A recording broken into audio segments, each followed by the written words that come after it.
안녕하십니까. 자, 이곳 대한민국 국회의사당 서쪽 500m 지점에 도착했습니다. 자, 서쪽 방향 전방 약 200m 지점에 지하철 2호선이 통과하는 당산철교입니다. 자, 앞으로 약 한 1.2km 정도 더 달리면 양화대교입니다. 제가 오늘 마라톤 입문 21년 7개월 만에 생애 93번째 42.19km를 달리고 있는데요. 현재 약 한 20.5km 정도 달렸습니다. 자, 국회의사당이 역광이긴 한데 한번 보여드리도록 하겠습니다. 자, 대한민국의 국회의사당이 보입니다. 여의도 지금 동쪽 방향 약 500m 지점에 대한민국의 국회의사당이 보입니다. 돔 형식으로 되어 있는 국회의사당, 대한민국의 국회의사당이 쭉 펼쳐져 있습니다. 역광이기 때문에 제가 방향을 순광 방향으로 돌려서 촬영을 하도록 하겠습니다. 자, 제가 지금부터 한 달 반쯤 전에 2023년 8월 25일부터 9월 3일까지 미국 동부 지역과 캐나다 지역 내 식구 가족 여행을 다녀왔는데요. 자, 첫날 방문했던 곳이 미국의 수도 워싱턴 DC입니다. 워싱턴 DC에서는 미국의 연방의회 의사당, 방금 보여드렸던 대한민국의 국회의사당이 서울 여의도에 있다면 미국의 연방의회 의사당은 미국의 수도 워싱턴 DC에 있는데요. 첫날 갔을 때 워싱턴 DC 투어를 하면서 연방의회 의사당, 그 다음에 그 스미소니언 재단 소속의 미국 국립자연사박물관, 영화 박물관이 살아있다의 배경이기도 하죠. 그 미국 국립자연사박물관, 그 다음에 UN 본부, 그 다음에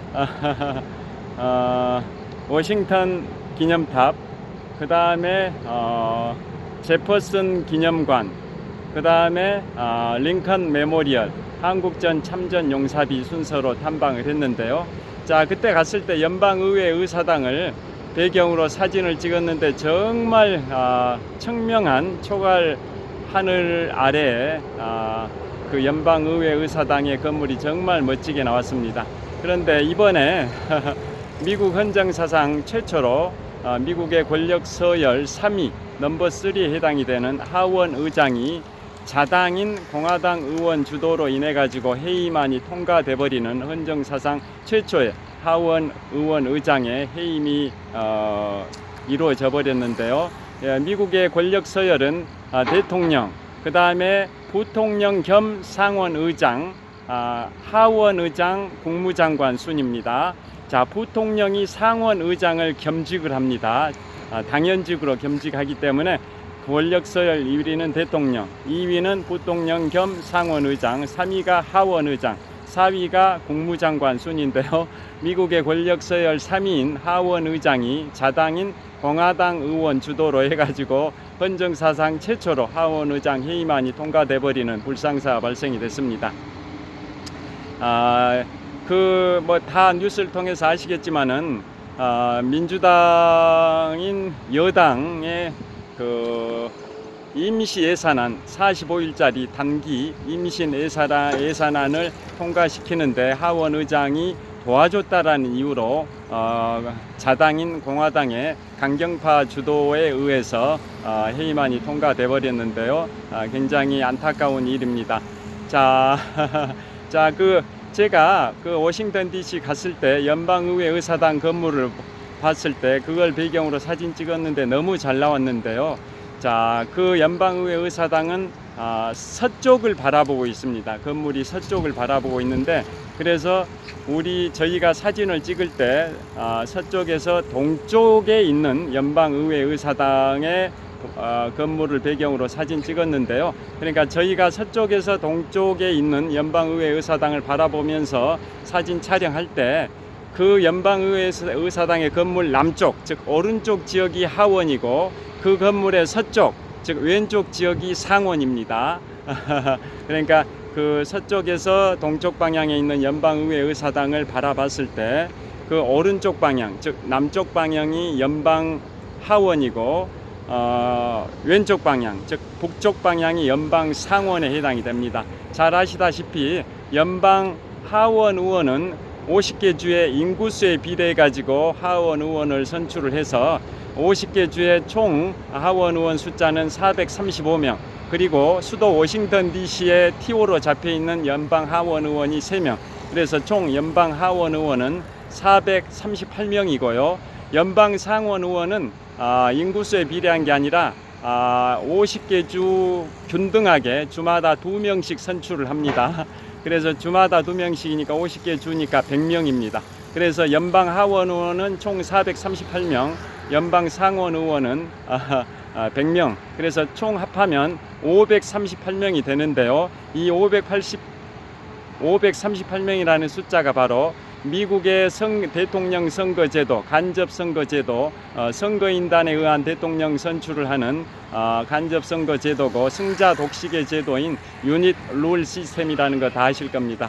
그래서 연방 하원 의원 숫자 438명과 연방 상원 의원 숫자 100명을 합한 총 538명이라는 숫자가 바로 미국의 대통령을 선거하는 선거인단 숫자와 동일합니다. 선거인단 숫자 538명과 동일합니다. 여하튼 그 다음에 연방 상원 의원은 임기가 6년이나 됩니다. 반면에 연방 하원 의원은 임기가 2년밖에 안 됩니다. 그래서 연방 하원 의원은 2년마다 선출을 하고요. 그 다음에 연방 상원 의원은 6년이기 때문에 6년마다 선출을 이제 할 것 같지만은 연방 상원 의원 숫자 100명을 세 그룹으로 나눠 가지고 3분의 1씩 2년마다 임기가 3분의 1씩 순차적으로 돌아옵니다. 그래서 미국의 대통령 선거가 내년 11월에 있는데요. 자, 대통령 선거가 4년마다 있고 그 중간에 있는 선거를 중간 선거라고 하는데요. 그 중간 선거 때 2년 임기의 연방 하원 의원을 다시 이제 선출을 하고, 또 연방 상원 의원 임기는 6년이긴 하지만 총 100명을 세 그룹으로 나눠 가지고 3분의 1씩 2년마다 임기가 순차적으로 돌아오기 때문에 그 중간 선거를 할 때나 또 대통령 선거를 할 때나 항상 연방 상원 의원은 3분의 1씩, 즉 100명의 3분의 1씩 2년마다 이렇게 선출을 해 나가는 겁니다. 여하튼 이번에 미국 헌정사상 초유의 연방 하원 의장이 해임이 돼버려 가지고 굉장히 안타깝습니다. 자, 지금 보고 계시는 지금 이 전방, 제가 서쪽 방향인데요. 다시 동쪽 방향의 대한민국의 국회의사당입니다. 여의도에 있는 국회의사당, 역광이긴 하지만 국회의사당을 보여드리고 있고요. 동쪽 방향 500m 지점에 여의도 국회의사당이 있고, 그 다음에 서쪽 방향 200m 지점에 당산철교가 있습니다. 당산철교는 지하철 2호선이 통과하는데요. 제가 살고 있는 잠실에 잠실철교도 지하철 2호선이 통과합니다. 자, 서울에 많은 지하철 노선 중에 유일하게 이렇게 순환 노선, 한 바퀴 이렇게 도는 순환 노선이 지하철 2호선, 유일한 순환 노선이 지하철 2호선인데요. 그 순환 노선의 동쪽 끝인 잠실철교에서 지하철 2호선이 한강을 횡단을 하고, 또 서쪽 끝인 지금 전방 200m 지점에 있는 당산철교에서 지하철 2호선이 또 한강을 횡단합니다. 그래서 동쪽에 있는 잠실철교에서 서쪽에 있는 당산철교까지 길이가 거리가 약 21.19km, 21.1km. 동쪽의 잠실철교에서 서쪽의 당산철교까지 길이가 거리가 약 21.1km, 즉 마라톤 하프 코스 정도 됩니다. 그리고 아까 말씀드린 것처럼 한강 자전거 길의 서울시 구간이 42.19km, 마라톤 풀코스 정도 됩니다. 자, 이 한강 자전거 길 지금 펼쳐져 있는 거 보이실 겁니다. 한강 자전거 길을 타다 쭉 이제 멋지게 하이킹을 할 수가 있는데요. 한강 자전거 길 서울시 구간만 말씀드리면, 동쪽 끝에 서울시 강동구와 경기도 하남시의 접경지대로부터 서쪽 끝에 있는 경기도 김포시와 서울시 강서구의 접경지대까지 그 거리가 길이가 42.19km 정도 됩니다. 그 중에 중심에 있는 이 지하철 2호선 순환선의 길이는 그 절반인 하프코스 21.1km 정도인데요. 그것은 동쪽의 잠실철교에서 서쪽에 지금 보고 계시는 당산철교까지입니다. 자, 앞으로 1.2km 더 달리면 하프코스 반환점입니다. 거기에 가서 편의점에서 컵라면을 먹으면서 에너지를 보충하려고 합니다. 지금 물을 한 모금도 마시지 않고 약 20km 정도를 달려왔습니다. 자, 계속 달리겠습니다. 화이팅! 현재 시각은 2023년 10월 6일 금요일 몇 시 정도 됐냐면 9시 27분입니다. 9시 27분 대한민국의 국회의사당이 여의도에 쭉 우뚝 솟아 있고요. 그 다음에 이번에는 북동쪽 방향 한강 너머로 남산 해발 262m 남산 1호 남산 타워도 보입니다. 자, 계속 이동하겠습니다. 자, 멋진 대한민국의 국회의사당입니다. 감사합니다.